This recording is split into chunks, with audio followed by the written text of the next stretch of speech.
sitio de desarrollo académico para que ahí también puedan consultar esa información de valioso interés. Y bueno, vamos a comenzar nuestra sesión con nuestra primer ponente, que es la doctora Gersen Nayeli García Márquez, que nos acompaña desde la Universidad Anáhuac, México. Primeramente, antes de otorgarle cámaras y micrófonos, voy a mencionar un poquito de su trayectoria para conocerla. La doctora Gersen es licenciada en Psicología de la Universidad Autónoma Metropolitana de la Unidad de Xochimilco, una formación en neuropsicología en el Instituto Superior de Psicología de Barcelona. Cuenta con maestría en Educación por la Universidad de La Salle Benavite y Ciencias por la Universidad Benito Juárez de Oaxaca, así como un doctorado en lo que es la evaluación educativa por la Universidad Anáhuac del Norte. Creo que su trayectoria es enorme. Ha colaborado, ha sido ponente en congresos nacionales, internacionales, es autora de diferentes publicaciones académicas y literarias, colaboradora en obras de práctica docente, formación de formadores. Actualmente es académica en la Facultad de Educación y Humanidades de la Universidad Anáhuac, México, miembro del Consejo Mexicano de Investigación Educativa, del Consejo Académico del Centro del Humanismo Mexicano y del Comité de Calidad de la Universidad Iberoamericana, México. Y desde hace 7 años conduce el programa radiofónico Cultura Espontánea. Me es un placer presentarla a lo que es nuestra comunidad y primeramente agradecerle su tiempo que nos brinda para darnos este interesante webinar. Muchísimas gracias, maestro Alejandro, y al contrario, un gran honor ser invitada y pues tener la oportunidad sobre todo de reflexionar, de repensar muchas veces también todo lo que vamos a trabajar esta tarde, así es que muchísimas gracias y voy a comenzar a presentar nuestras diapositivas que se las voy a compartir con todo gusto después al maestro Alejandro para que ustedes también puedan disfrutar ahorita la sesión. Como les decía, es un ejercicio de reflexión, de colaboración y les agradezco mucho. Sobre todo, el tema que nos trae esta tarde a reunirnos, a esta convocatoria, pues yo creo que es muy pertinente y ahorita les voy a platicar un poquito por qué. Efectivamente vamos a platicar sobre el conflicto académico, la cultura de paz y el aprendizaje para la convivencia como elementos clave del pacto educativo. Así es que todos estos elementos que así si los vemos aislados pueden sonar un poquito desarticulados, a lo mejor sin tanta vida, pues vamos a ver cómo realmente son aliados muy grandes para nosotros como docentes de educación superior, porque tenemos retos muy interesantes como lo vamos a estar reflexionando. Como les decía, yo los invito a colaborar, si quieren prender el micrófono, también le voy a agradecer muchísimo al maestro Alejandro su apoyo, pero si quieren comentar o cualquier cosa, pues esta sesión la construimos juntos y como vamos a ver, pues al igual que nuestras clases, es muy importante tener en conjunto estos acuerdos. Así es que los objetivos de nuestra sesión son, en primer lugar, pues que vamos a reflexionar sobre tu experiencia docente. La idea es que este webinar pues te sea nutritivo, te sea útil, porque precisamente vamos a estar viendo algunas diferencias que tenemos y debemos considerar de una etapa a otra en los ciclos de vida y por lo tanto en quién es nuestro estudiante. Mucho de lo que yo celebro cuando hacemos este tipo de sesiones es la oportunidad, como les decía, de reflexionar, de repensar entre colegas, que estamos en el aula, que también nos actualizamos, también sabemos, tenemos estos conocimientos y saberes. Por lo tanto, es muy distinto cuando yo enseño en primaria, en secundaria, a cuando enseño en universidad y por supuesto que ya con adultos. Hay diferentes objetivos en cuanto a las actividades y en cómo miramos la experiencia de aprendizaje. Lo vamos a estar reflexionando esta tarde. Otro objetivo que tenemos en esta sesión es que vamos a explorar algunos modelos de resolución y transformación del conflicto académico. Esto sobre todo con una propuesta que les traigo, como bien decía ahorita el maestro Alejandro, pues la importancia también de esta sesión es que vamos a poder activar a ese profesor investigador, ese profesor reflexivo que tanto nos ha mencionado Sean y que nos invita a repensar y a remirar nuestra práctica docente a partir de cosas que, como vamos a ver, pues son multifactoriales, fenómenos que se están presentando en el aula universitaria, y habría que pensar si es la primera vez o si realmente hay un hilo negro en esto que de repente vemos que pues pierden la atención o están en otras situaciones que se van complicando en cuanto, como les decía, esta parte del vínculo, ¿no? Del compromiso muchas veces. Otro objetivo es que vamos a aplicar algunas estrategias para fortalecer este clima desde la cultura de paz, desde la convivencia en nuestra aula universitaria, y a revisar propuestas para que la cultura universitaria se pueda asegurar que está basada en el respeto, en el diálogo y sobre todo, y esto lo resalto, en la corresponsabilidad. Así es que ya como una bienvenida más formal, yo quiero pedirte que en esta tarde agradecer en verdad tu tiempo, tu generosidad. Voy a tratar de hacer la sesión lo más activa posible. Así es que vamos a comenzar. Yo te voy a agradecer que pues vamos a hacer un ejercicio de una respiración sumamente profunda.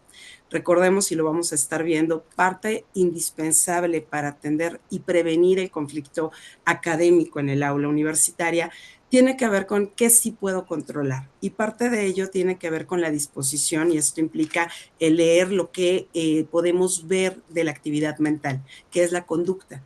Entonces, si yo estoy viendo en este momento cuál es mi postura, a lo mejor también puedo reflexionar cómo es tu respiración ahorita, y lo vamos a ir integrando. Sobre todo, recuperando esto que comentaban, que han estado revisando continuamente temas de inteligencia artificial. Vamos a ver cómo se conecta todo esto, y yo te invito a que veas, observes de qué calidad es tu respiración en este momento.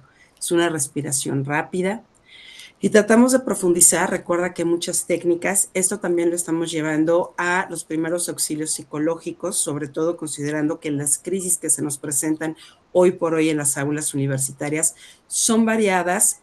A lo mejor no es tanto con que haya nuevas, sino las variantes de las modalidades y además la frecuencia.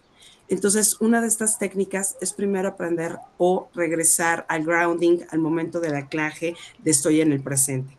Y esto lo comento porque también, como lo vamos a ver, la parte indispensable para estas reuniones, ya sea de capacitación, actualización, recreación, lo que sea, o nuestras propias clases, implican con algo que Gregorio Luri, este filósofo educativo, comenta. Hoy por hoy, la medición del coeficiente intelectual ya no se puede hacer como en el siglo XX, es decir, con estos test psicométricos que se concentraban más en procesos cognitivos como era la memoria del trabajo, la retención, la atención. Precisamente este último es el que se recupera para el coeficiente intelectual de hoy. Y Gregorio Luri dice, la clave básica para concebir el coeficiente intelectual tiene que ver con la capacidad atencional, de enfocarnos y decir, me doy este tiempo, estoy en el aquí y en el ahora.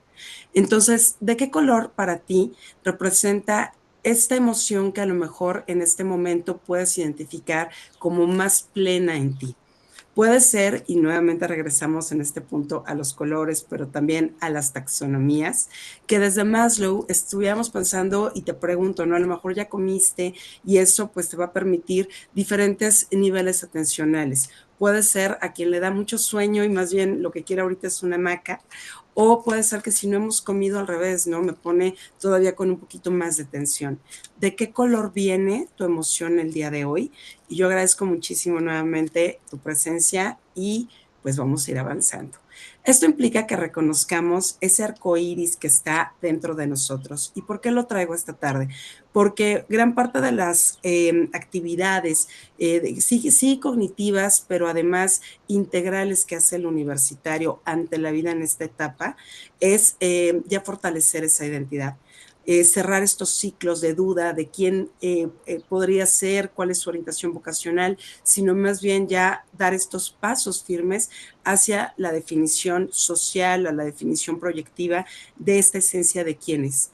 Y gran parte de ello implica que la autorregulación emocional, empezando por reconocer, identificar y precisamente regular para poder convivir, tener un vínculo favorable con mi entorno, es el que yo sepa cómo soy en cada emoción. el estudiante universitario está viviendo una etapa donde está consolidando esto, está aprendiendo cuáles son sus mecanismos, sí de defensa, pero sobre todo de afrontamiento en una etapa más madura.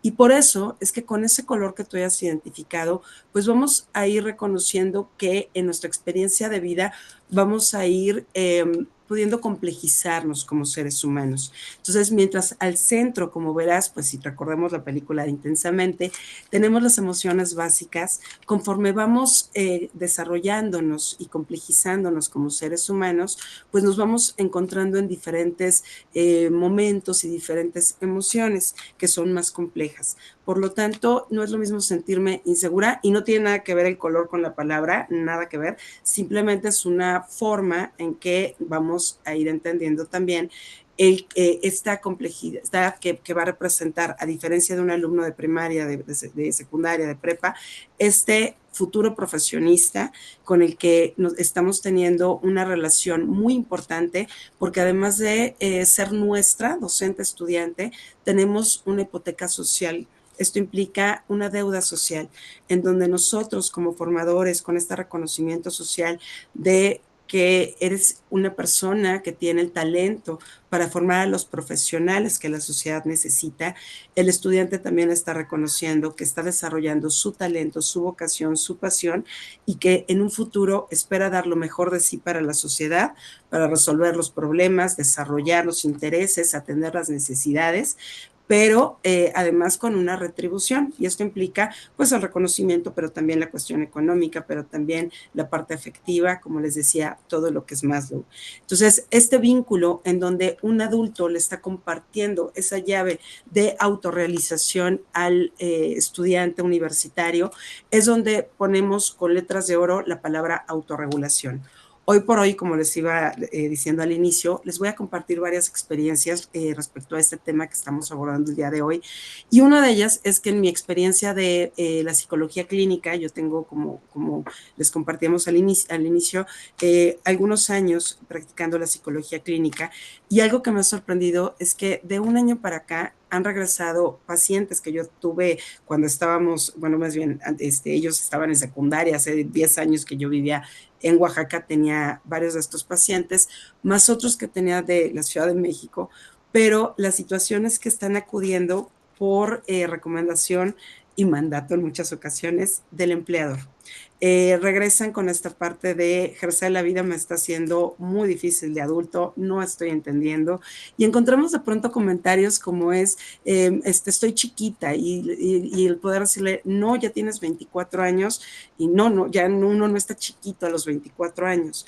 Entonces, cuando yo observo esto en mi práctica clínica, lo llevo con otros colegas que también se dedican con diferentes corrientes, pero además atendemos a las necesidades de los empleadores desde esta experiencia también que tenemos, pues por la calidad académica, por la oportunidad del área de prácticas profesionales, en donde, y los estudios que podemos hacer en un metaanálisis, podemos ver que pues es una realidad que el mundo social, la parte de empleadores, pero también la parte familiar, la parte adulta, está hablando mucho de este encuentro generacional que no está siendo tan fácil. En primer lugar, porque nunca en el mundo habíamos convivido tantas generaciones al mismo tiempo.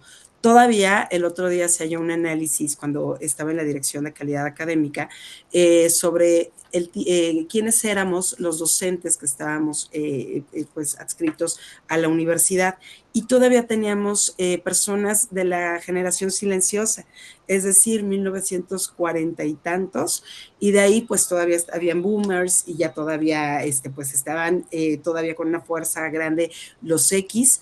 Veíamos por ahí iniciando a la generación Z, y de ahí a los millennial, perdón, y a los Z, que también ahí avanzando, y obviamente esta curva pues por lógica se tiene que ir invirtiendo, pues porque así es el ciclo de la vida. Pero en este punto es que tenemos muchas formas de ver el mundo y otras que no son tan distintas.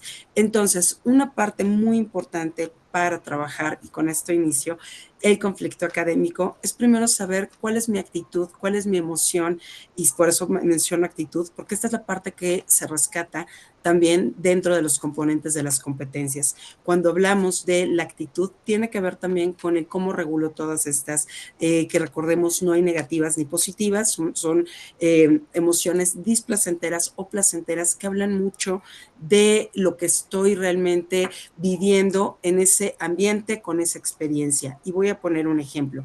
Dentro de estos estudios que les comentaba yo, que les voy a compartir también algunas referencias en un momento más, veíamos que los problemas o los conflictos que están refiriendo los estudiantes universitarios, digamos, en un estudio de hasta 2024, después de pandemia, realmente nada más, ese 2023-2024 es el rango, lo que se ve es que cuando ellos se sienten ridiculizados, atrás puede haber una situación de falta de sentido de autoeficacia.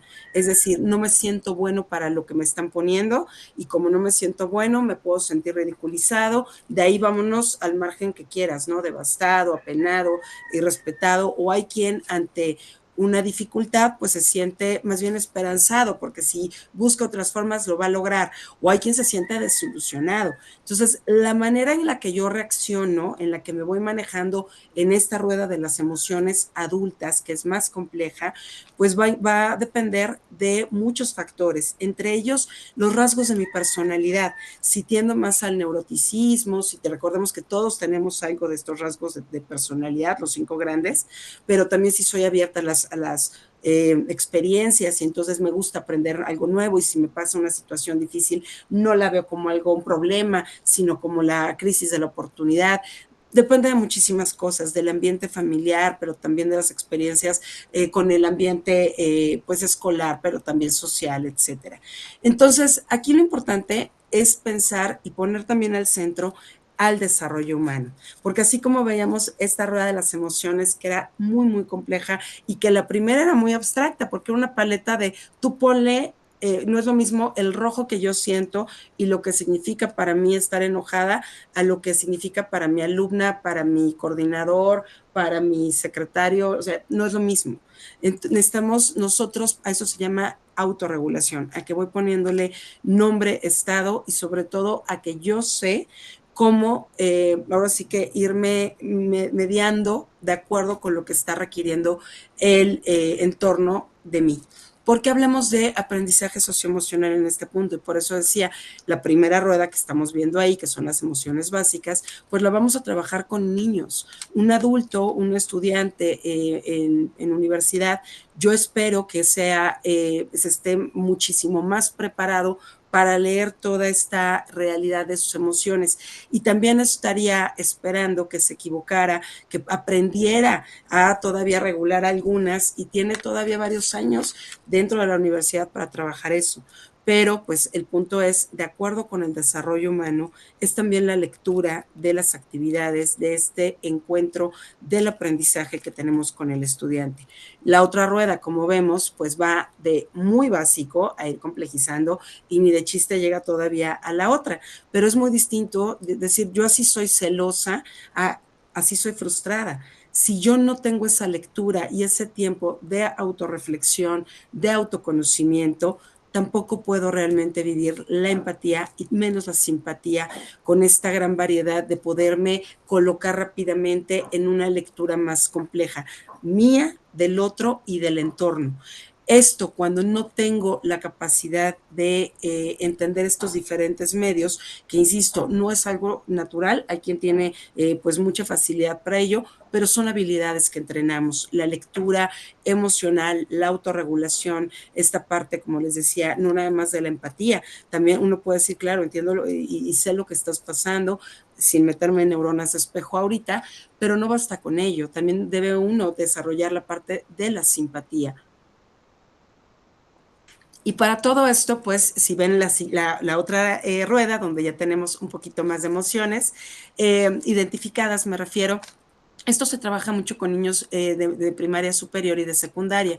¿Por qué? Porque empiezan también a aparecer otras conductas esperadas en la etapa del desarrollo, como es esta parte del ser bromista, pero le damos también opciones. Cuando no conocemos otras formas, y esto implica mucho el ambiente familiar, de manifestar nuestras emociones y también nuestros pensamientos y sentimientos, vamos recurriendo, como les decía, pues a este diccionario que es el que conozco, a mi código, y voy también, pues para eso vamos a la escuela, porque en un ambiente más democrático, más de justicia, más abierto, que persigue las 4 A's de la calidad académica y educativa, más bien, de Catalina Tomaszewski y de la UNESCO, donde la escuela pues debe ser, la educación debe ser sí accesible, pero además con esta parte democrática y sobre todo asequible en este punto de poderle también dar a cada quien lo que requiere, y muchas veces es la oportunidad de asomarse por una ventanita y ver realidades a las cuales no estamos familiarmente acostumbrados.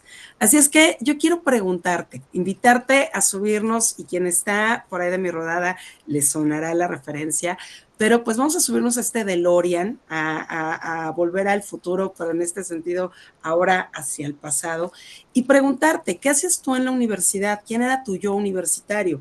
¿Qué te gustaba? ¿Cómo organizabas tus horarios? ¿Cómo organizabas el sueño, el desayuno, el descanso, el ocio? Que además, bueno, uno dice bendita juventud, porque bueno, es otra energía definitivamente. Y también, pues preguntarte, ¿qué música era la que escuchabas? ¿La escuchabas todo el día? ¿Era la misma la que escuchabas para estudiar, que para trabajar, que para manejar o para transportarte? ¿La sigues escuchando hoy? ¿Con qué tanta frecuencia? ¿Quiénes eran tus amigos?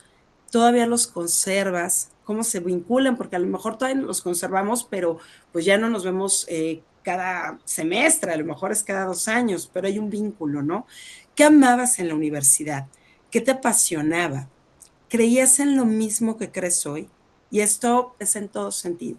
De cualquier cosa, de ver todas tus dimensiones, tus ilusiones, cómo ha cambiado el mundo de ese tiempo al día de hoy.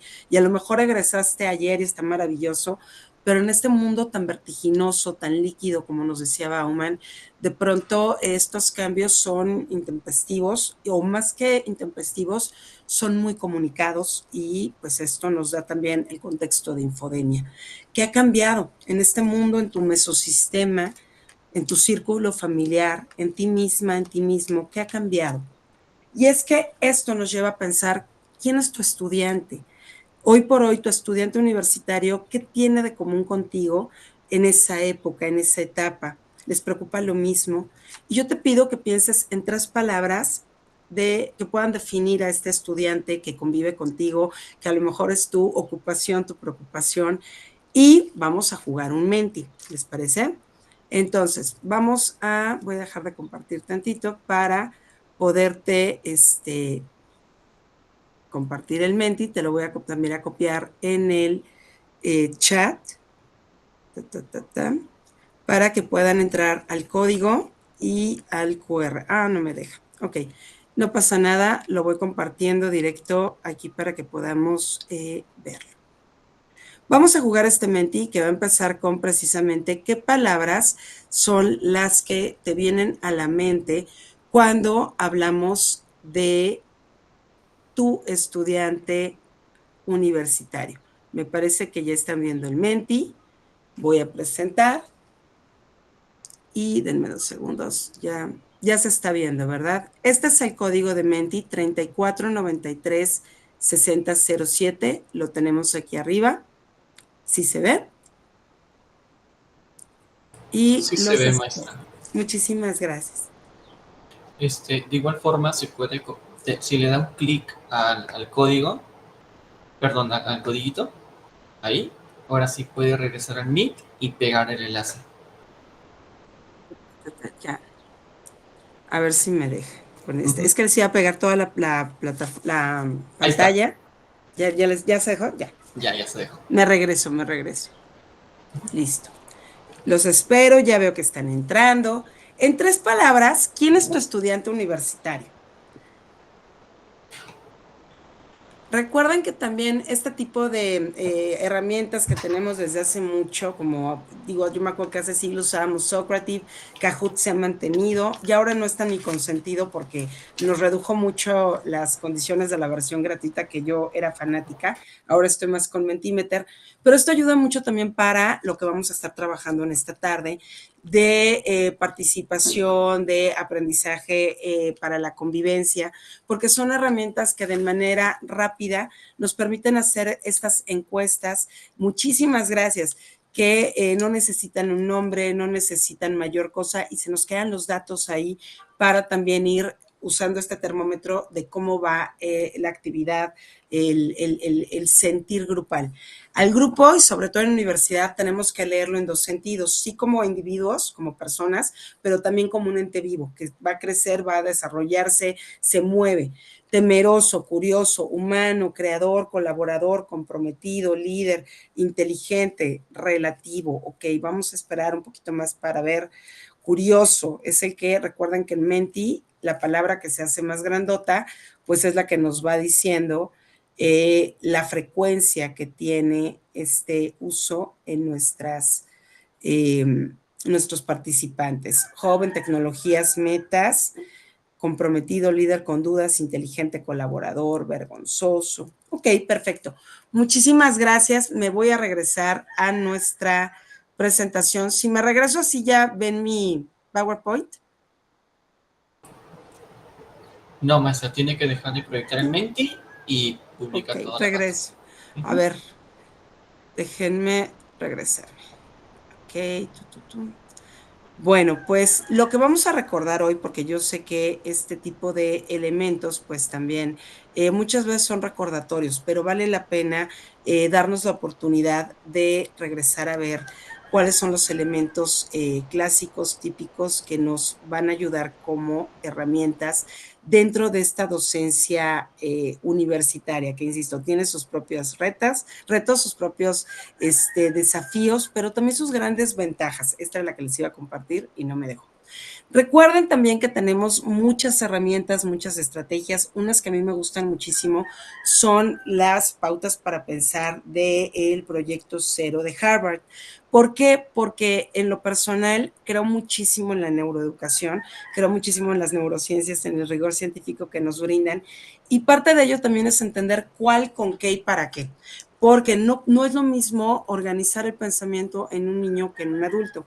Esta me gusta mucho porque pues tú puedes presentarle dos imágenes, hacerle algunas preguntas dependiendo la carrera, dependiendo tu asignatura, tu disciplina.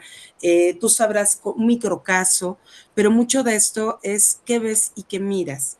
Y aquí es recordar que lo que vemos lo hacemos con los ojos y lo que miramos lo hacemos con la mente, que no, es donde nos preguntamos. Y aquí tú puedes jugar mucho, ¿no? ¿Qué tres preguntas te haces? Esas preguntas compárteselas al compañero y el trabajo del compañero es resolverlas. Y tienes todo el semestre y que las dejen por escrito, pero al final tú como experto que estuviste cursando esta asignatura, debes ser capaz de resolver estas preguntas, a diferencia de hoy que empezamos a cuando terminamos el semestre.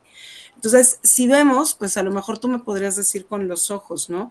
Vemos 2, 4, 6, 8, 9 niños de este lado, se ven como muy serios, muchos me han dicho, oye, pues eso, veo dos fotografías blanco y negro. Todo eso es describir, obviamente, lo que estamos viendo solamente con los ojos. La mirada implica el preguntarnos, ¿no? ¿Qué estarían haciendo estos niños? ¿Jugando? ¿Estarían trabajando? ¿Serían hermanitos? ¿Qué edades tendrían? ¿En qué ambiente? ¿En qué época histórica?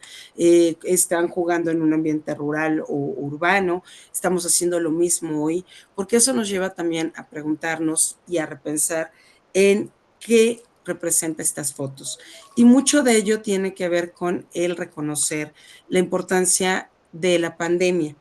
Dependiendo el ciclo vital en que ahora sí que donde nos tocó la pandemia, tenemos diferentes impactos. La realidad es que la pandemia sí tenemos que verla con la importancia de una crisis humanitaria, así como los desastres naturales, porque hay que recordar eso, no es que terminó la pandemia y hemos tenido tiempo de paz, tiempo de estabilización, pues no, sino que los desastres naturales y las crisis pues derivativas se han mantenido. Nos encontramos también y casi inmediatamente del regreso con un contexto bélico que, aunque no nos pueda afectar de manera directa, sí da un clima distinto, sobre todo a estos universitarios que hoy tenemos, dependiendo del semestre, también el momento y el impacto que tuvo para ellos. Muchos de nosotros también hay que reconocer qué impacto tuvo la pandemia en nosotros y cuáles son a lo mejor las consecuencias, las secuelas con las que hemos aprendido a sobrevivir. Y mucho de esto tiene que ver, como les decía, con diferentes elementos psicológicos, porque también nosotros, pues como padres, como familiares, tenemos a veces, y también como docentes, otras herramientas que nos facilitan entender y atender estos contextos. Pero quiénes son los papás, cuál es el entorno de los estudiantes, no lo conocemos. Sin embargo, por eso es importante regresar de nosotros hacia ellos para entender si es difícil para nosotros, seguramente no es tan fácil para ellos. Y hay cosas que no cambian. Yo les voy a compartir rapidísimo este video que no se va a poder por el sonido. Entonces me voy a esperar tantito para compartírselos. Pero bueno, es un video de estos shorts que tenemos donde lo que vamos a estar viendo y reconociendo es que no hay nada nuevo bajo el sol, así como podemos escuchar lo que opinaba Sócrates sobre los jóvenes, los adolescentes y cómo se decía también en esa época de que ya todo estaba perdido porque los jóvenes tenían pues características que no favorecían el desarrollo social. Lo mismo veíamos si ustedes pues han tenido la oportunidad de ir a la Biblioteca Palafoxiana en Puebla. Es maravilloso pues ver si todos esos muebles que nos hablan de tanto tiempo que han sostenido, no nada más a los libros, sino el cansancio, ¿no? De horas de estudio de muchos de los frailes que estaban ahí.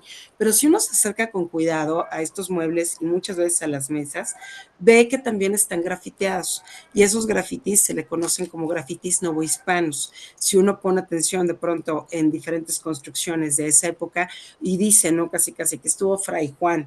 Entonces, adolescencia, juventudes, pues siempre han habido. Y aquí en este video que se los voy a dejar, y ahorita un ratito, ya al final se los comparto, tiene mucho que ver con el, oye, ¿qué piensan los adultos? Si es, no me entienden, no me dan trabajo, yo terminé la universidad y pensaba que ya iba a entrar así con el superpuesto. La realidad es que no tiene, o más bien, sí tiene que ver con el contexto histórico, pero sobre todo con la etapa de vida que estamos cursando. Maestra, Entonces, ahorita se los paso. Eh, También entender estos cambios, como les decía, sí del contexto social, pero también del cerebro universitario. Algo en lo que yo insisto mucho es, no tenemos como este semáforo para decir, no somos aguacates, ¿no? Para decir, ya tú estás muy maduro, pásate para acá, sino que recordemos que esta parte del desarrollo humano pues es distinto en cada quien y a lo mejor si tú tienes hermanos o primos y conviví más o menos de la edad, pues te tocó ver que a lo mejor uno ya andaba manejando o andaba con el novio o la novia y de pronto el otro todavía está pegado con la mamá, con las tías o todavía está jugando con los muñecos porque no hay un día en que diga, ya lo logré. Por eso es que insistimos mucho en que en la universidad es cuando desarrollamos sobre todo el pensamiento crítico. Es aquí donde tenemos que estarlo ejercitando y si lo hacemos bien, esa persona podría estar enfrentando retos críticos diariamente, por lo menos 2 veces al día, que es maravillosa la oportunidad porque fuera de ahí como ya adultos, nos enfrentamos a otro tipo de problemas. Entonces, el poder estar analizando, sintetizando, trabajando desde la intelectualidad, más las responsabilidades adultas, se van viviendo de otra manera. No que se anulen, sino viviendo de otra manera. Hay otro tipo de intereses, otro tipo de satisfactores cuando se termina la universidad, cuando se está viviendo el primer trabajo, cuando ya se tiene una familia, son distintas. El cerebro universitario, vamos a encontrar chicos, sobre todo el primer año, que todavía están muy inmaduros, rascando bastante la adolescencia y maestra, perdón difícil. por Sí, interrumpir, pero se trabó la presentación. no Estamos ven. en el QR. Ay, no me digan. No, no, no. Ok. Entonces, mientras se los comparto, les sigo. Uh Me -huh. dicen, por favor. Ta, ta. ¿Ya la ven? El PowerPoint del Ahí cerebro estamos. universitario. Ahí estamos. Excelente. Muy bien. Listo. Entonces, yo aquí les puse nada más 4 elementos que hay que considerar. Van a tener chicos, e insisto, ¿de qué depende, Gercel? ¿De su cerebro nada más? No, también de si tuvo papás cercanos que los estuvieran llevándose a la adultez, si tuvo hermanos mayores, si tuvo primos que le dijeron, oye, ya, compórtate más maduro, etcétera. Va a variar de muchísimas cosas. Y claro, también de lo anatómico. Parte de ello es que esta corteza prefrontal con la que ajustamos ya cuál es nuestra personalidad, tomamos juicio, tomamos decisiones, es nuestro juicio y es nuestro control de las funciones ejecutivas, lo que nos hace más o menos impulsivos, todavía no está madura. Y termina de madurar en algunas personas a los 21 años y en otras hasta los 25. Sobre todo se tarda más en varones. Entonces pueden ser más impulsivos, les cuesta trabajo priorizar. Si tú hablas con ellos, ya no son los de prepa que ay, pues no lo hago y me valió gorro porque no veo la consecuencia hasta que llega la boleta. Aquí saben las consecuencias, pero les cuesta trabajo y si tú les preguntas, les dices, tienes 5 cosas que tienes que hacer. 3 no te gustan mucho, pero tampoco te desagradan. Una la odias totalmente y otra te encanta. ¿Cómo te organizarías? Y la mayoría te dice, empiezo con la que me gusta porque me motivo. Y un adulto, cuando ya lo empiezas a trabajar, dice, no, ese es mi premio, con esa cierro el día. Si yo con esa, es mi copita de coñac el viernes cuando termino. O sea, son esos premios que nos vamos llevando y tiene que ver con estrategias de adultez. El sistema límbico, a diferencia del adolescente, que recordemos tenemos el hipocampo y el hipotálamo pegaditos, entonces tú le preguntas al chico de preparatoria, pero ¿por qué no trajiste la tarea o por qué llegaste tarde? Y luego va a vincular situaciones de emocionales de, pero tú la otra vez que yo te pedí permiso para ir al baño no me dejaste, o cuando te pedí ir con mis abuelos a la fiesta no me dejaste, mezcla las cosas porque sus emociones, más que allá de buscar razón, buscan intensidad. Entonces las reacciones son exageradas en la universidad, sobre todo en los primeros semestres, pueden tener regresiones ahí. Es cuando me siento muy saturado, no me sé todavía administrar y exploto todavía en varias cosas, oscila todavía el humor, aquí más con las mujeres, y también tienen esta sensibilidad neuronal para la dopamina. Por lo tanto, van a buscar todavía como el adolescente la emoción, la conducta de riesgo, los horarios, aquello que le genere mucha dopamina. Por eso es que en la clase nos funciona el trabajar ludificación, el trabajar retos, porque eso les activa el yo quiero, yo puedo. Yo me voy reafirmando con esa dopamina en quién soy, pero también esto implica que en su atención vamos a estar compitiendo con lo que le genera más emoción. Y también el cerebro sigue siendo altamente plástico. Hay quienes ya vivieron la poda neuronal en esta ventana que decidieron con qué sí, con qué no, tuvo sus cosas buenas, porque entonces esta es una muy buena etapa, los primeros años de la universidad, los primeros semestres, para reaprender y aprender fuertemente. Esto quiere decir que si los primeros semestres, el primer semestre sobre todo, todos dedicamos tiempo a establecer las reglas con ellos, a prepararlos para ser el buen universitario, es tiempo ganadísimo para el futuro. Ya sigo avanzando, ¿verdad? Vemos ahorita el círculo verde. Y esto es la teoría de Bronfenbrenner, que lo que nos dicen, y como les comentaba, pues hay que considerar y hay que preguntarles. A mí me agrada mucho cuando me comentan qué vivieron en la pandemia. Varios de ellos me comentan que sí les tocó más que nada separaciones de papás o situaciones familiares con las cuales por duelos, por diferentes pérdidas, todavía están viviendo no la secuela crónica, sino las consecuencias, ¿no? Y que ya no tengamos algún pariente, que hayamos perdido alguna estabilidad, alguna dinámica que teníamos familiarmente.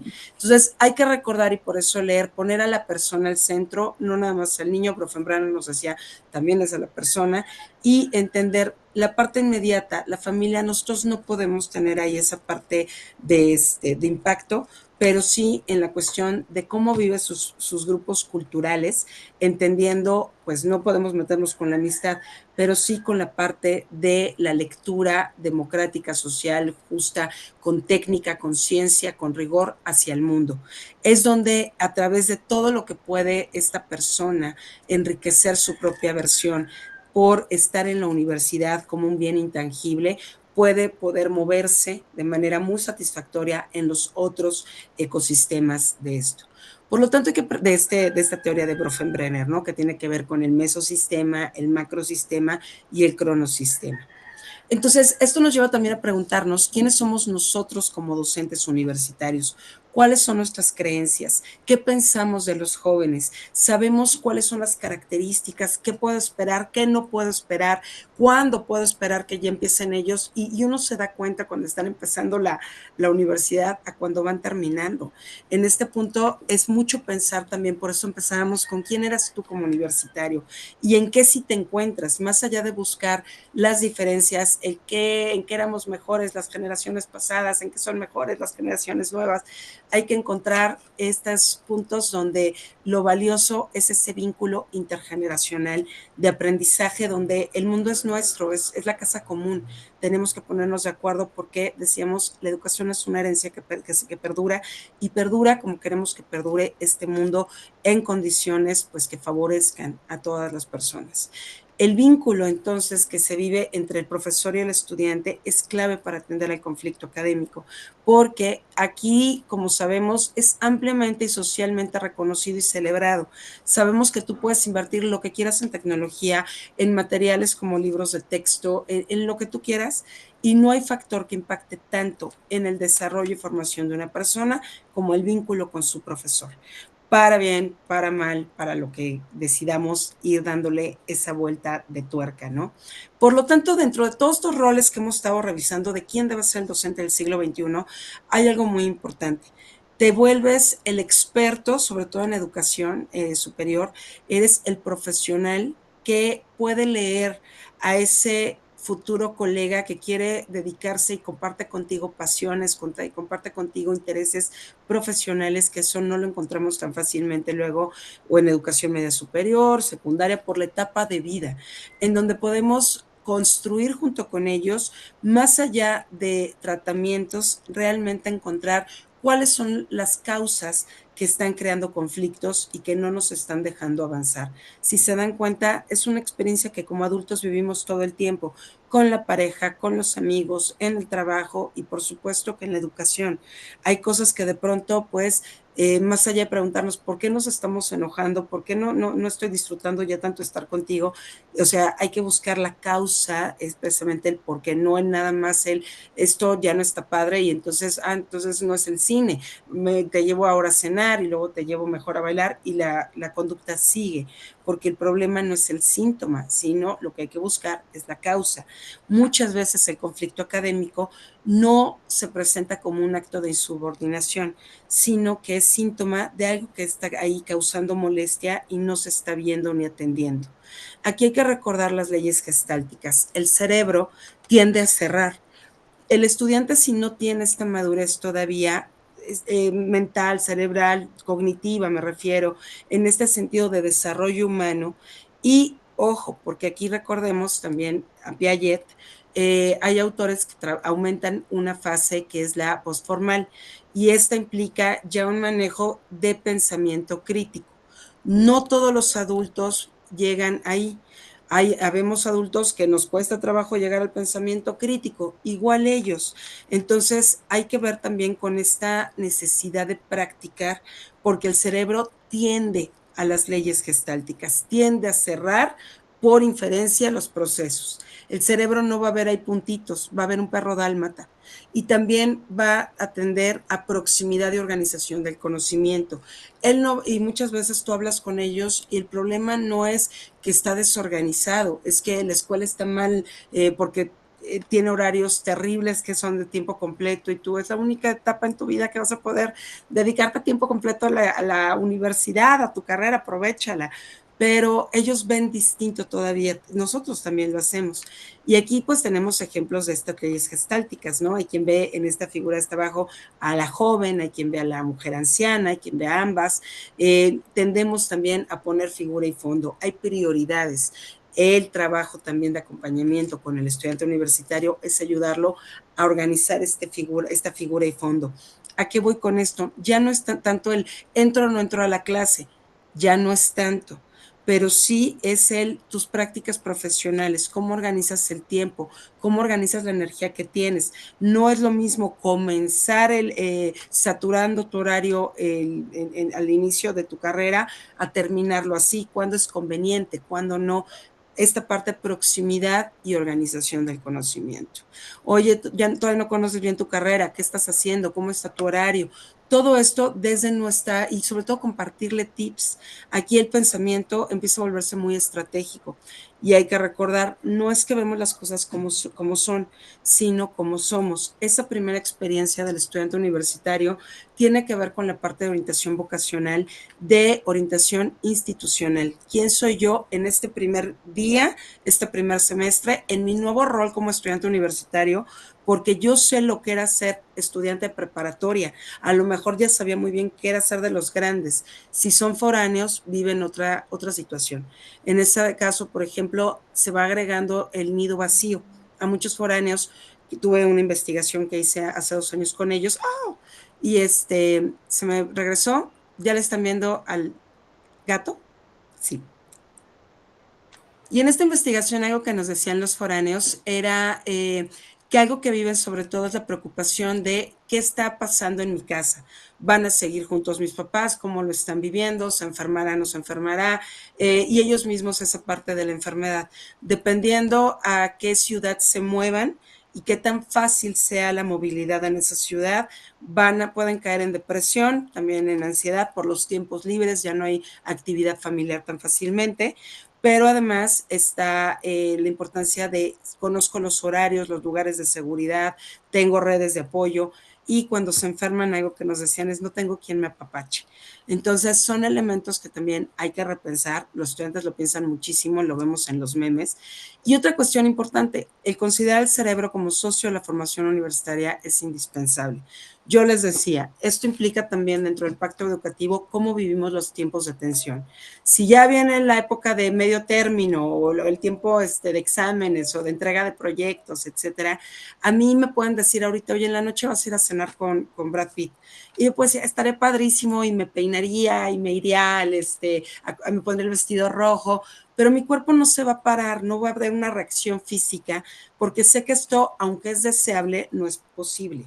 Por lo menos no, pero es improbable.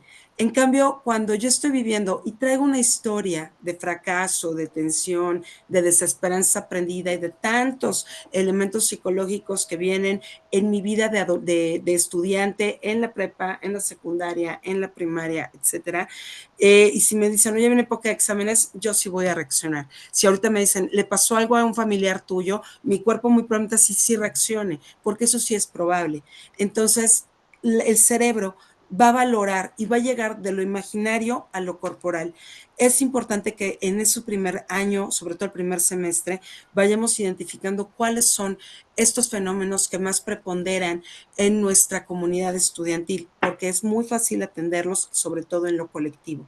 Aquí lo importante es que el cerebro y el corazón están comunicados y no es algo romántico. O sea, realmente aquí el asunto es que cuando el ojo está viendo algo que le interesa, se emociona por algo, cierra la pupila al mismo tiempo que el latido del corazón.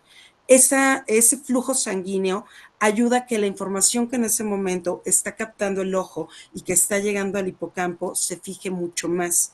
Por lo tanto, si el cerebro lo está imaginando, lo está viendo, por eso insistía yo en lo de la pandemia, son formas en que se reviven traumas.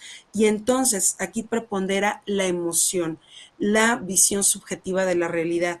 Por eso una parte importante son las pautas, las actividades, los ejercicios de ración, de razonamiento, donde este razonamiento lo que va a hacer es precisamente preponderar la razón sobre la emoción. como seres humanos somos seres más emocionales que racionales. Por eso la razón se tiene que practicar.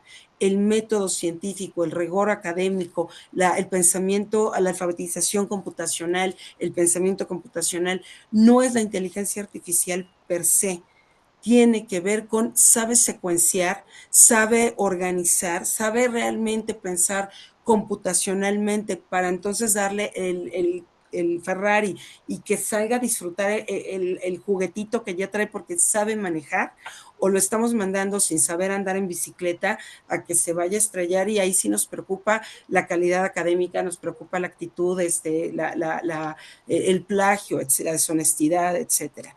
Entonces tenemos que moderar la relación. Por eso, si tú en tus clases no estás trabajando la retroalimentación, dejamos al estudiante en su autorreferencia, o de que todo el mundo es pésimo y todo el mundo lo tenemos contra él, o de que es Juan Camaney, y la verdad es que necesitamos objetividad y eso se aprende. Ahora, el conflicto académico pasa por diferentes fases. Originalmente tenemos un detonante, hay una causa que si tú lo vas a, recuerden las leyes gestálticas, hay que reconocer los patrones. Porque puede ser que yo, desde mi docencia, y esto lo puedo ver también en mi vida diaria, si mi capacidad lingüística o comunicativa a veces falla, pues puedo estar teniendo problemas por ello. A veces puede ser también del grupo, del propio entorno, pero hay que empezar a ver cuál es la situación que está activando una tensión. Aquí generalmente en el académico y de parte de los estudiantes hablan de inequidad, de malentendidos, hay expectativas no cumplidas, o del docente o del estudiante. Es que falto y al rato hablo con él y me va a entender. No, sí te entiendo, pero pues no cambia el porcentaje de faltas que tienes derecho, punto. Entonces, ahorita vamos viendo. El segundo punto es que, o fase, es cómo afecta este evento a la percepción, cómo interpreta cada parte, porque los conflictos siempre van a haber. Vivir es un conflicto, la semilla tiene que vivir el conflicto, romper la tierra para sobrevivir, el respirar es un conflicto. No, la vida requiere conflictos y los requiere para poder avanzar, para poder retarnos, para poder, pues sí, de trabajar y hacer nuestra tarea de lograr nuestra mejor versión en esta maravillosa vida. Entonces, dos estudiantes pueden vivir la misma situación, pero leyes gestálticas. Habrá quien diga, los puntitos están más cerquita, es un perrito chiquito, y habrá quien diga, no son enormes, no es un perro, pero ni de chiste. Cómo viven o ven la vida es como ellos son, y pues ahí son diferentes percepciones. La percepción me mueve una emoción. Por ejemplo, yo me siento tratado injustamente, pues voy a generar o la humillación o el enojo. Por eso es importante que identificar cuál es esa emoción, porque ella va a determinar si este problema escala o no escala. ¿De qué va a depender? De reconocer los intereses y necesidades. Fuera, o más bien atrás del conflicto, hay algo que queremos satisfacer, ya sea un sentimiento de injusticia, de reconocimiento, de pertenencia, de logro. Maslow, ¿qué necesitas? Y no es directamente mi reconocimiento, es que si tú no me pasas, no me reconoce mi papá, no voy de vacaciones, no me van a dar la beca, no tengo idea. Pero del origen de la situación hay que también leer qué lo está causando, y esto tiene que ver con, siempre es un interés o una necesidad. Y luego cómo se está comunicando, es decir, cuál es el canal por el que las partes están expresándolo. Es a la mitad de la clase enfrente de todo el mundo, creando un ciclo de tensión donde interrumpo la actividad, capto toda la atención, esto que hay gente que ni le va ni le viene, pero eso crea también otro tipo de tensión y de manipulación en la situación. Aquí las claves es ver cuál es el tono, ver cómo está haciendo el lenguaje, cuál es la oportunidad de acercamiento, de escucha activa, de contención, de control, y empezando por uno mismo, y de empatía. ¿Qué errores comunes cometemos aquí? Suponer, utilizar mecanismos de defensa como el humor negro, el sarcasmo, el etiquetar, el clasificar y nuevamente el no tener escucha. Yo no voy a poner ejemplos sin fobias ni filias, pero pues hemos tenido muchos ejemplos mediáticos actualmente de cuando la ira, el miedo, la inseguridad me absorben y entonces dejo de escuchar al otro. Eso no lo perdonan, no lo perdonamos las personas. Las personas tenemos dos necesidades que nunca tendremos satisfechas: hablar de nosotros, el tenernos al centro, y el dinero, o esa parte de riqueza, de satisfacción, de bonanza. En ese sentido, y el tiempo para hacerlo. de escalada o desescalada. Aquí es ya qué va a pasar con el conflicto, se apagó ahí el humo o va a ir escalando. Entonces, en este proceso puede aumentar o disminuir la intensidad, va a depender de cómo se está gestionando, de si me estoy controlando y está funcionando en el otro, si estoy aprendiendo a leer al otro, y esto va de ida y de venida. Esto nos va a permitir saber si se va a dar un proceso final de salida o de realmente transformación. Es decir, yo puedo negociar y puede haber una situación transaccional de, bueno, ¿ya qué quieres? ¿El 10? Órale, ya vete con el 10. Bueno, ¿qué quieren? Que lo pase, lo paso. O bueno, ¿qué quiere? Que lo entregue el trabajo, se lo entrego, lo copio luego con inteligencia artificial. Pero al final no hay una cultura, no hay un crecimiento, no hay una verdadera transformación en comunidad. Por lo tanto, lo que buscamos es esa parte donde la oportunidad pues, la tenemos realmente con la reflexión que viene después. Hay tipos principales de conflicto, hay muchos, pero de los principales vamos a encontrar el interpersonal, que se da entre las relaciones, principalmente cuando hay desacuerdos colaborativos, de estos acuerdos, ¿no? De yo esperaba de ti, tú esperabas de mí. Hay también el tipo institucional, que corresponden más en esta estructura de Bronfenbrenner al mesosistema, y ahí son por procesos, ¿no? Muchas veces de beca, de horarios, de gestiones, etcétera. El cognitivo, que tiene que ver más con lo académico, epistemológico, cuando es que yo aprendí esto y tú no lo valoraste, no viste el proceso, yo no entendí lo que querías, instruccional, etcétera. Lo intrapersonal, cuando hay algo emocional, ansiedad, depresión, el rol del trabajo con el estudio, la pareja, etcétera. Son universitarios. Es tan complejo como la vida adulta. Y lo sociocultural, cuando también tiene que ver con lo identitario, ¿no? Discriminación, exclusión, cuestiones de identificación social con el grupo, etcétera.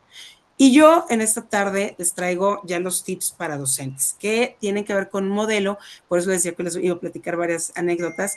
Este modelo POYAT tiene que ver con una investigación que hice el año pasado que me pidió la Facultad de Comunicación precisamente para atender los conflictos académicos. Entonces se trabajó esta propuesta, la acabo de llevar hace 2 semanas al Congreso Ceneval, aceptaron la propuesta, pude hacer un piloto y se los traigo con esta cuestión. El POAT viene de un modelo básico donde es observar, indagar, acompañar y hasta ahí nos quedábamos. Aquí le estamos agregando el prevenir, el transformar para lograr un resultado. Entonces, en la semilla, pues es sembrar el clima que tiene que ver con la prevención, explorar la situación que tiene que ver con observar, mirar con profundidad para indagar, el acompañar para encontrar soluciones, para gestionar acuerdos, para lograr mejores climas, que tiene que ver ya con el transformarnos a nosotros mismos, al entorno y a la comunidad para al final aprender a convivir. Los pilares de este modelo, entonces, que te vengo compartiendo, el POYAT, tiene que ver con cultura de paz, entendiendo el aula, a la experiencia universitaria de aprendizaje, como este espacio de encuentro, de formación ética, profesional, social, obviamente integral, no solo basado en lo académico, que es donde vivimos nuestra misión, nuestra visión, pero además el modelo educativo. Y el aprendizaje para la convivencia, que nuevamente coincide completamente con el modelo educativo náhuatl, porque busca enseñar a utilizar este pensamiento crítico, a discrepar sin destruir, a celebrar la identidad y la dignidad humana, la unicidad, a construir soluciones comunes para pues esa palabra grandota, el convivir. Por lo tanto, va totalmente alineado a nuestro modelo universitario, pero también al perfil de egreso. Entonces, en este punto, lo que propone el modelo es entender el conflicto distinto. ¿Qué detonó? ¿Cuál fue el origen? ¿Cómo lo interpretamos las partes en nuestra percepción? ¿Qué sentimos? ¿Qué me hace sentir el que no me está escuchando, el que te enojaste, el que me contestaste mal, el que no, etcétera, no todo lo que nos pasa? ¿Cuáles son los intereses? ¿Qué realmente nos interesa? El salir de este conflicto, la calificación, la evaluación, la formación, el aprendizaje, cómo tenemos ese acuerdo y cómo lo expresamos, cómo va a evolucionar y qué resultados obtenemos. A partir de ello, recordar que, bueno, nuestro estudiante, pues es este camino como en Simba. Si en secundaria buscamos y necesitamos ser muy explícitos porque su cerebro está en plena poda neuronal, no escucha. A él le pasa la mosca y se va a ir con la mosca. El cerebro necesita hacer eso, estar estimulado, identificando qué sí le sirve, qué no le sirve.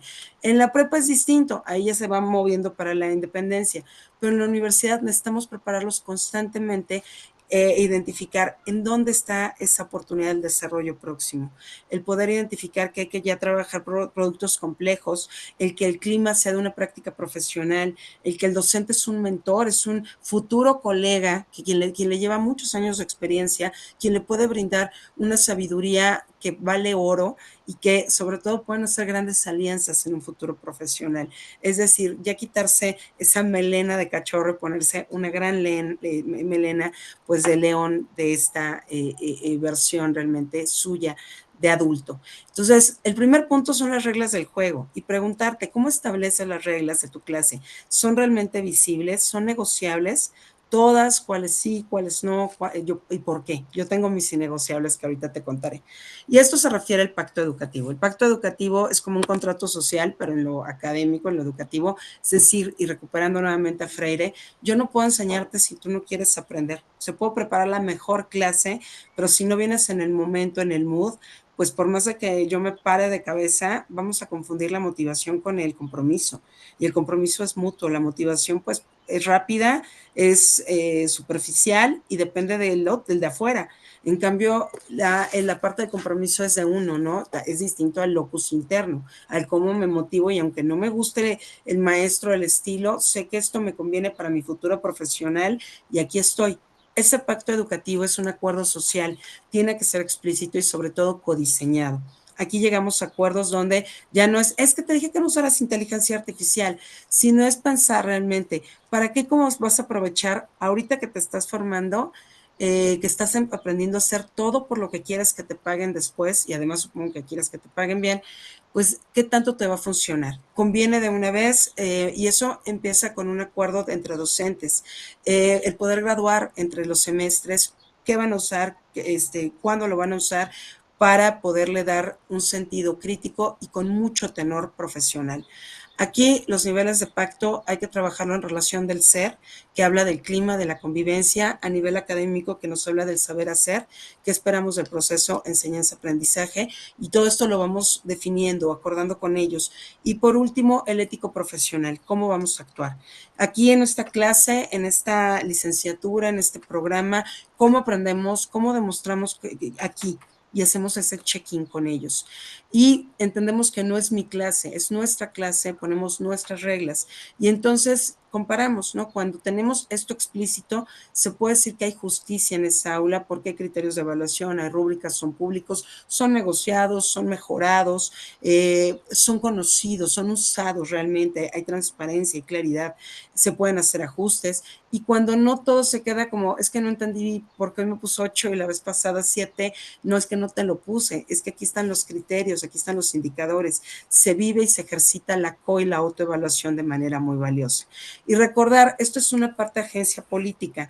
Actualmente, esto que ven es una foto de esto, yo estoy trabajando un proyecto de educación positiva con diferentes municipios de la República. Entonces, algo que me encanta es que trabajan estos acuerdos donde todo el mundo pasa y todo el mundo lo firma, pues valdría la pena a lo mejor tener por facultad, por escuela, por programa, a lo mejor tenemos los mismos acuerdos y se vale que entre todos lo firmemos porque es nuestro recordatorio de agencia educativa, del compromiso de yo para ser libre tengo que ser responsable, si no lo estoy jugando.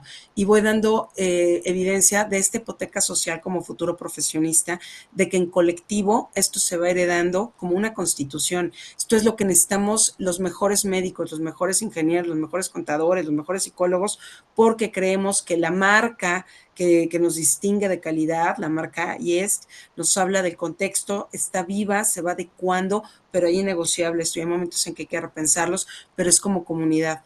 Y entonces tenemos elementos como un elemento que te puede ayudar a preguntarte qué tan bien o qué tanto te gustaría trabajar el diálogo, es si fomentas espacios donde tus estudiantes se sienten seguros para preguntar, para equivocarse, para debatir y que no hay algo de burla, de miedo o que si te das cuenta. El respeto, el uso del lenguaje digno, respetuoso, cómo se trabaja, si, cómo se corrigen los sesgos o comentarios, si los criterios de evaluación son transparentes, si son públicos, si diseñas actividades que requieran colaboración genuina, también de la gente de afuera, que también sean invitados. Actualmente en inteligencia artificial algo que vale mucho la pena es la entrevista, porque así pueden usarla críticamente, pero no se pierde este sentido de la entrevista, del tener al experto y sacarle todo el provecho a su sabiduría, a su generosidad. Y finalmente, si se abordan explícitamente también los conflictos, muchas veces entendemos y nos hemos aprendido la historia desde la guerra y no desde cómo nos reconciliamos, cómo perdonamos, cómo resolvemos. Y por el otro lado, también puedes evaluar esto hacia el grupo. En el diálogo, si los estudiantes debaten ideas entre ellos de manera respetuosa, cómo colaboran, y si la clase es totalmente magisterial, catedrática, pues te vas a perder completamente de los momentos colaborativos. Si es virtual, pues también hay que entrar a los breakout rooms, es muy rico, porque a veces hasta uno dice, cacha cuando no entendía una instrucción, es que no la entendí, yo te explico, pero paras goles, dejando que ellos hablen, paras goles de manera, evitas, estás en la prevención. Si ellos escuchan activamente, que sepan ese primer encuentro, si entre todos definimos cómo se escucha activamente y qué es escuchar activamente, ya podemos dejar esas reglas para el resto de la formación universitaria. Cómo confían en el sistema de evaluación, cómo se explican temas entre sí, viven la mentoría, la activan. Entre ellos ya no les cuento, pero hice otra investigación donde se venden ciertas carreras los prompts. Entonces ya no es préstame tu cuaderno, es préstame tu prompt. Y en este sentido también resolver los desacuerdos internos de manera autónoma. Al final tú puedes contrastar estos resultados y ver si coincide tu percepción individual de lo que estás viendo en tu grupo. Pero no estás solo, no estás sola, esto es recíproco y es un proceso. Al final, si tienes, yo les voy a pasar porque les traigo una sorpresa, pero si tenemos menos de 10 puntos en estos test, pues tenemos grandes oportunidades y vamos subiendo, ¿no? Si estamos en la zona de oportunidad, a la zona de reflexión, al ser constructor, al facilitar o compartir con este nivel que nos gusta mucho en el CEFAD y en todos estos ambientes de formación. Esto te lleva también a que el estudiante pueda repensar este pacto educativo. Yo te traigo estos 4 espacios, ambientes de David Thornburn, que en donde se habla de cómo aprendemos y cómo pensamos. Por un momento no es lo mismo estar en la cueva donde yo me pongo a pensar cuál será el pacto educativo con el cual me puedo comprometer como estudiante, que después me voy a la fogata donde escucho al experto, alguien que viene a contarme la historia con el storytelling, con una narrativa, porque viene con un caso, con una teoría. Esto tiene mucho que ver con la clase invertida. Es todo el momento en que en la fogata yo llego a escuchar. Cuando llego a la cascada, que es el colaboro con el otro. Y yo digo, yo traigo esto, ¿tú qué traes? Me encuentro con el otro, con lo que ya traje de la caverna y de el campfire. A veces puedo entrar de la fogata a la caverna porque escuché, me fui sola, reflexioné y luego voy a lo colaborativo. Y al final lo práctico, que nuevamente es la teoría de Kolb, ¿no? El aprendizaje experiencial, que en la universidad lo que esperan los estudiantes es que las prácticas sean con problemas reales, con gente real, y no solo, inclusive en los casos o en las simulaciones. Al final, si no hay diálogo, es que me puedo trabajar preguntas poderosas. Si no hay respeto, pues podemos modelar qué es lo que se requiere para ser adultos en la convivencia, en el respeto. Puedo publicar rúbricas, puedo ser más clara, puedo dar diseño de colaborativo, puedo tratar sobre objetivos en común y vivir esta experiencia sobre la cultura de paz. Al final, cuando tú haces estos ejercicios, también puedes hacerlos como una estrategia para recibir feedback auténtico. Les puedes decir, ¿no? Oye, del 1 al 5, ¿cómo evalúas? En esta clase me siento segura para expresar mis ideas. Puedo hacerlo al inicio, durante y al final. Y que esto te dé una brújula sobre qué te gustaría atender. ¿Cómo se ve esto aplicado, este modelo que les quiero compartir? Y pensemos en un conflicto que puede ser la calificación injusta, ¿no? O algo común. La prevención que les decía de este modelo. Nuestro modelo en la prevención antes del conflicto, pues va a ser muy valioso que tengamos este protocolo establecido, puede ser un manual, puede ser la firma del acuerdo, del pacto, y acuerda con ellos, si hay un problema, ¿qué va a pasar? Cada vez que entrego evaluaciones, yo sí les pongo, ¿no? Recuerda que tienes 24, 48 horas para cualquier duda, revisar tu retroalimentación, revisar la evaluación, y si pasa este tiempo, pues ya la platicamos, pero ya, yo ya cerré sistema, ya ir ajustando a cuáles son los tiempos adecuados, justos para la persona y justos para ti. Hay veces, por ejemplo, yo que tengo experiencia muy actualizada en cuestión de enseñanza en línea, de repente hay gente que termina el curso y quiere que le evalúes la tarea de hace 5 semanas. Claro que la evalúas, pero ya no es tan fácil contarla o la cuentas, bueno, ahorita vamos a ver un poquito de eso. Y finalmente nos ayuda a ver cómo es el modelaje de la justicia durante los procesos. Aquí lo que cuidas es que no haya un sentido de arbitrariedad. También está la cuestión de la observación, que es el momento del conflicto. Y aquí nos volvemos etnográficos, ¿no? ¿Qué pasó? ¿Qué ocurrió? Preguntar, documentar, tener evidencias. Y quiero preguntarte qué tan bueno eres para ver. Maestro Alejandro, me dice si se ve el video, aunque no se escuche, no importa, pero que se vea. ¿Sí se ve? Sí se ve. Perfecto. Pero no se escucha. Y si no escucha, mejor para que yo les platique. Vamos a contar cuántas veces pasan el balón los de la playera blanca. Comenzamos. Cuenta cuántas veces pasa el balón el equipo de la playera blanca.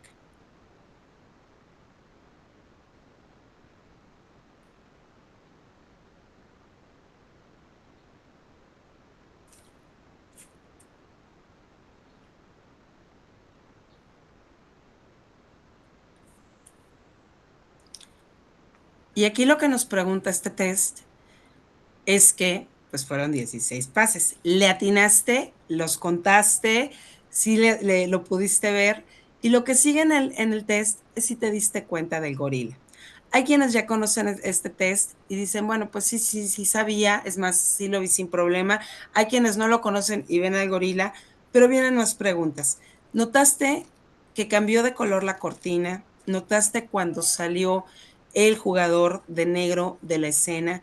Y ahorita nos lo van a regresar para que veamos rápidamente tanto la presencia del gorila como el cambio de la cortina, como al jugador de negro que sale. Ahí está el gorila, va cambiando el color la cortina, salió el de negro, ya tenemos 2 nada más, y al final son 16 pases.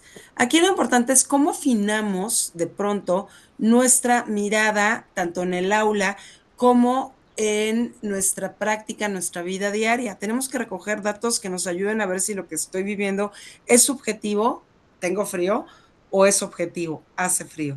Y algo que aquí me ayuda mucho como docente son las pausas estratégicas, darnos nuestro tiempo. Oye, te pido un espacio, déjame pensarlo, ahorita no creo que sea conveniente hablarlo, platiquémoslo mañana. También no dar mucho tiempo para resolver conflictos, pero sí darnos nuestros espacios, desde respiraciones, desde el contar hasta 10, como eran en mis tiempos, y está la triada observable. ¿Qué hecho literal tenemos? Puedes anotar tal cual la frase, el contexto y el tono, qué fue lo que ocurrió. Yo estaba devolviendo las calificaciones, el trabajo, el volumen subió de la voz y el tono demostraba frustración. Y vemos qué ocurrió en el grupo, si impactó o no impactó en el sistema y cómo fue. Cuando hacemos esto, tratamos de quitarle la cuestión subjetiva, la cuestión personal, sino dejarlo lo más subjetivo posible, porque eso me ayuda a tenerlo en el no me lo hizo a mí. Está aprendiendo a gestionarlo, no le está saliendo bien y lo puedo llevar hacia otros puntos. Esto nos lleva al paso de la indagación, que es el diagnóstico de qué está causando esto a raíz. De qué pasó un hecho al por qué pasó, qué necesita. Y esto nos permite diagnosticar, no suponer. Y vamos aterrizando nuestro propio juicio. Yo también puedo traer historias de quién es un alumno A, B, C, D y poner etiquetas sin querer. A veces lo hacemos porque somos humanos. Entonces, parte de hecho es que te ayuden a entender la perspectiva de lo que ocurrió. Cuando hiciste ese comentario, ¿qué sentías? ¿Qué necesidad tenías? ¿Qué esperabas de mí? ¿Era la claridad, equidad? A veces están todavía ellos aprendiendo esta parte de la definición. Pídeles que te definan qué es equidad. y vamos a ser, o qué es libertad. Inclusive están llegando a este punto, por eso el pensamiento formal, que es democracia. Están votando y de repente, oye, pero ¿qué es democracia? ¿Qué es libertad? ¿Cómo lo vives? ¿No? Se están viviendo todavía estos acercamientos profundos a esos conceptos abstractos y de adultez. Y eso te va a permitir identificar patrones en ti, en la clase, en la parte institucional o en el grupo. Al final es entender que Maslow tiene que ir en armonía con Bloom. Tenemos necesidades humanas que hoy por hoy están sumamente a flor de piel por cuestiones sociales, por cuestiones individuales, por cuestiones históricas, por muchas cosas, pero no podemos tirar a la basura nunca el eje de Bloom, la exigencia académica. Y parte de ello es que lo vayamos mediando, ¿no? Esto nos lleva también a la parte del acompañamiento, el poder dialogar, el mediar formativamente. Ellos buscan mucho esta parte de lo que te estoy enseñando te va a traer un beneficio en tu vida profesional. Entonces, también les podemos decir, oye, pues a ver, puedes redactar un memo profesional de esto porque nos está llevando en tu futuro trabajo. Si te pasara esto, ¿cómo lo resolverías? No en un reto, sino en una parte de invitación a formalizar su perfil profesional. Nunca en un reto, cuidar mucho el tono, que no sea de burla, y la mejor opción es, tú dame opciones de resolución. Tú ya sabes que no vas a aceptar, o sea, no es pues ponme pásame, dame el título y me voy. O sea, tú sabes cuáles son tus innegociables, pero hay que procurar que ellos resuelvan los problemas. Y finalmente la fase de transformación, que nos lleva a cerrar el ciclo. Aquí es muy valioso que el propio estudiante lleve una bitácora de aprendizaje, que la pueda trabajar con quien más confianza le tenga, con el tutor, con el mentor, con alguien de su familia, pero que sea una herramienta para sí mismo, que pueda tener esta oportunidad de ver con estrategias, con pautas para pensar, cuáles son los procesos de cambio, tanto mentales como en las diferentes dimensiones de su persona. Y algo valioso de esta transformación es que cerremos ciclos de conflictos, que digamos, oigan, la siguiente clase, reitero que mi puerta siempre está abierta, vamos a resolver, oigan, este problema pues, se resolvió así. No quiere decir que abra los problemas que tienes con el alumno, quiere decir que si se da porque se enteró la comunidad, pues hay que cerrarlo públicamente. Y si no, sí dignificar, recordar siempre, hay que pues llamar la atención o tener este tipo de retroalimentación que no es tan agradable a veces en privado y celebrar en público, siempre la persona al centro, porque eso nos da un sentido de ser confiables y de que tenemos validez en nuestros juicios para la formación de profesionales que requiere la sociedad. Esto implica que los ayudemos a autodescubrirse como expertos en solución de problemas. No entregan una actividad, esta es un innegociable mío que yo quería compartirles. Entonces yo lo que busco es, prefiero que me entreguen tarde a que no me lo entreguen, porque sí se compromete el aprendizaje. Entonces me lo entregas, somos corresponsables, me estás poniendo a trabajar en otro horario que yo ya había terminado esa revisión, lo voy a hacer. Me importa más tu retroalimentación, pero y yo normalmente no dejo de calificar, siempre evalúo, siempre retroalimento, pero siempre califico y prefiero penalizarlos con puntos que reprobarlos, porque esto les da un sentido más de mentalidad del crecimiento, de si lo hubiera entregado en tiempo, mira, me hubiera puesto el 10, ¿no? Pues sí, pero pues tienes 4 puntos menos. Hay que lograr este efecto Pacheco Velázquez, esto que yo les decía en el ojo y el corazón, pasaba con Diego Velázquez, él tuvo un maestro antes de Pacheco, quien fue terrible, Herrera el Viejo, no había esta admiración, no había un vínculo. Después conoce a Pacheco, y aunque Pacheco no era un gran pintor, estos dos retratos los hace precisamente Velázquez, lo admiraba muchísimo. El admirar en universidad tiene que ver con este encuentro ético, profesional, de experiencia, de sabiduría, pero sobre todo humano. Y recordarlo, tiene que ver con él, esta cercanía con que miro, con que contemplo a mi maestro. Ya de chisme también histórico, algo que pasaba es que también Pacheco era suegro de Velázquez, por eso también había una doble admiración, pero pues al final el cerebro emocionado, recordemos, es un cerebro que aprende. El compromiso al final se abre y se cierra con un pacto, y esto implica el darle peso a nuestra palabra, peso a nuestro compromiso, peso a nuestra firma. Por eso la importancia de que ellos como universitarios en esta puerta a la adultez empiezan a firmar su pacto educativo desde el primer día, desde el primer semestre, porque lo están firmando con el corazón lleno de ilusión, de futuros profesionales que están en un encuentro de acercamiento. Y a nosotros como profesores, pues también un encuentro, un acuerdo, qué esperamos, qué conflictos podemos enfrentar, ya conocemos, ya sabemos, ahora sí que ya tenemos experiencia, si es que podemos describir brevemente un conflicto que podríamos sugerir en nuestra próxima clase, en nuestro próximo curso, cómo lo vamos a observar con mayor conciencia, cómo planeamos interpretarlo formativamente, qué tipo de acompañamiento vamos a diseñar y qué aprendizajes podemos consolidar como docentes y de la red Anáhuac en colaboración. Al final es poner el corazón en los estudiantes para hacer que recuerden lo que muchas veces se les olvida, a nosotros también. Y para ello tenemos herramientas, tanto la neuroeducación, pues la neurociencia que yo les comparto aquí, porque al final encontramos patrones en la vida que si los vemos de parte positiva, proactiva, nos dan muchas herramientas para estos encuentros en red, con todo el poder de la fuerza docente. Yo al final, ahora sí, profesor, voy a dejar de compartir porque ahora sí les quiero compartir este video, pero con sonido. Entonces, decirles, pues finalmente también les voy a dejar por ahí un manual que esto, como les decía, es un curso que me pidieron diseñar hace ya el semestre pasado y creé un manualito que les traigo también ahí para compartirlo con el maestro Alejandro. Ahorita se los enseño rápidamente, pero tienen algunas plantillas de ejercicios, de instrumentos que puedes trabajar con tus estudiantes y que en lo personal me han servido. Entonces, bueno, yo con esto ya cierro y es precisamente decirles, pues un mensajito de celebración para ustedes, que como siempre, pues no nada más es lo que hacemos, lo que sabemos, sino quiénes. I am who I am. I am who I am. I am who I am. I am who I am because I had a great teacher. A great teacher is a work of art. A great teacher is a key to success. A great teacher can change a life. A great teacher changed my life. Linda Bodie. Hunter Frost. Mr. Isaacson. Mr. Cohn. I learned that I didn't need to be like everybody else. I learned that everything is possible. I learned not to sweat the small stuff. I learned that you can approach knowledge with a sense of wonder and fun. I didn't learn how to speak Spanish, even though she was my Spanish teacher, but I did learn how to be myself. Mr. Isaacson, it's been a long time, but thank you. Emily Darcy, Craig Smith, thank you very much. Thank you, Hunter Frost. Mr. Glass, I thank you. Charlotte Pace, thank you. To each and every one of my teachers, thank you. Muchas gracias, Señora Flower. Te amo. Bueno, pues al final, como estábamos compartiendo, Guevara Solís, tenemos desde esta importante oportunidad para reflexionar, les decía, y en estos últimos segunditos que nos quedan, sí les quería compartir un poquito de este material que con todo cariño les dejo.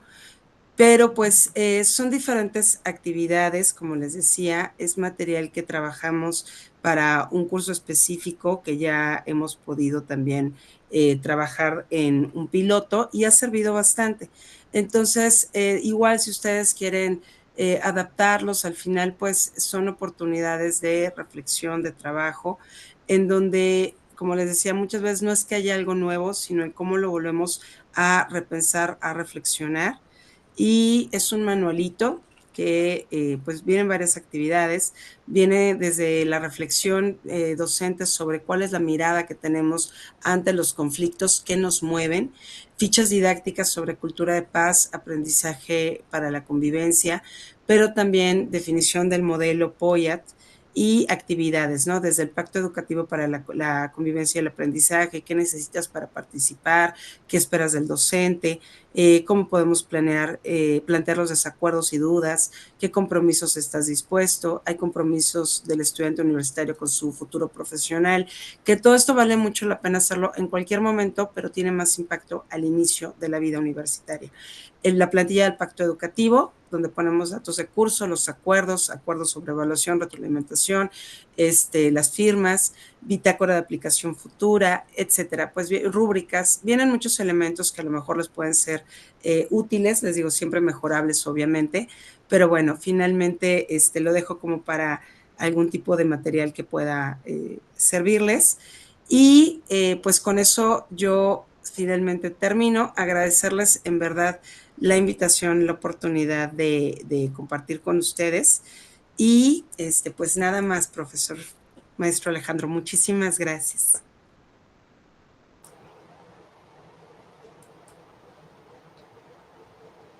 Muy bien, maestra Gersel. Vamos a ver por aquí.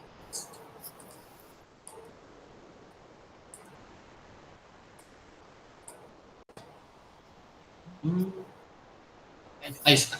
Realmente enriquecedor lo que es su plática. Creo que me quedo con mucho trabajo también, porque me abre el panorama, ¿verdad?, de muchas cosas en la parte educativa. Y creo que podemos resumir el webinar con una frasecita que me gusta mucho, que es: ser el docente que siempre quisiste tener, ¿sí?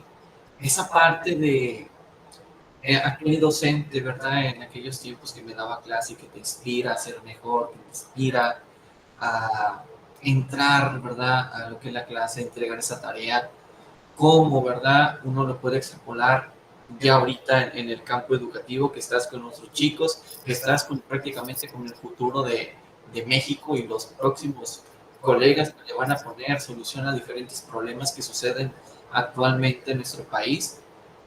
Y otra frasecita que dice: hay que enseñar desde el cerebro que aprende, ¿sí? Donde poder situarnos, ¿verdad?, en todas estas circunstancias, en todas este mundo que es el alumno, y de ahí poder desarrollar nuestra clase, desarrollar nuestras actividades con un sentido. Y prácticamente ahorita, ¿verdad?, que estamos viendo el webinar con un sentido humano, porque no hay perder de vista que pues, somos humanos, tenemos sentimientos y tenemos que tener esa conexión con nuestros estudiantes. La verdad estoy muy agradecido con su tiempo, ¿verdad?, de darse para entrar a este webinar y compartir, vaya, su experiencia, que vaya, creo que va a ser de mucho beneficio para los docentes y también para mí, porque me abre mucho panorama en la parte de investigación, en la parte de búsqueda, y para poder mejorar también la práctica educativa en el YESANABLA. Paso cámaras y micrófonos a la maestra coordinadora Genoveva Espuna, que es nuestra coordinadora de desarrollo académico, para otorgarle el reconocimiento.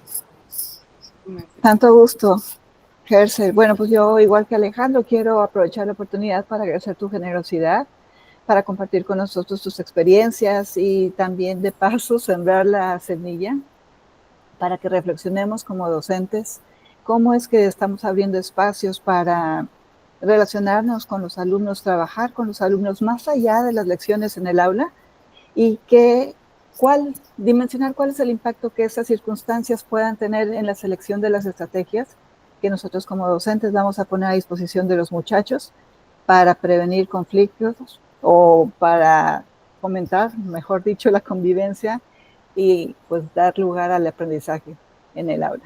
Muchísimas gracias. A continuación me permito leer el reconocimiento del Instituto de Estudios Superiores de Tamaulipas. A través de la Coordinación de Desarrollo Académico, otorga el presente reconocimiento a la doctora Gersel Nacheli García Márquez por su valiosa contribución como ponente en el ciclo de webinars La docencia con sentido humano, con la conferencia titulada Del conflicto académico a la cultura de paz, un pacto educativo para aprender a convivir en la universidad. Por la fe y la razón, Vincem Bonum Malum, dado en Altamira, Tamaulipas, el 7 de noviembre de 2025. Muchas gracias, doctora. Un gusto. Muchísimas gracias. Igualmente, muy buena experiencia. Gracias por la invitación. Un honor, en verdad. Y pues siempre que deseen, estoy para servirles. Muchísimas gracias, maestra, maestro. Buena tarde. Muy buena tarde a todos, maestros. Muy buen fin de semana también. Antes de despedirnos, la foto del recuerdo, por favor, para que sepan que mi esposa No sé para qué estoy jugando Pokémon Go, ¿verdad? Sé para qué estoy trabajando. Entonces vamos a prender nuestra cámara, maestros, y les recuerdo que tenemos una serie de webinars a lo largo de este mes, donde igual como la de maestra Gerse, tenemos muchos invitados, tanto de otras universidades de Anáhuac como colegas de nuestra institución. Así que por ahí le estamos mandando los correitos con las invitaciones. De nuevo, muchas gracias, maestra Gerse, y por favor ahí sonrían a la cámara. Listo. Gracias. Muchas gracias. Muy buen fin de semana.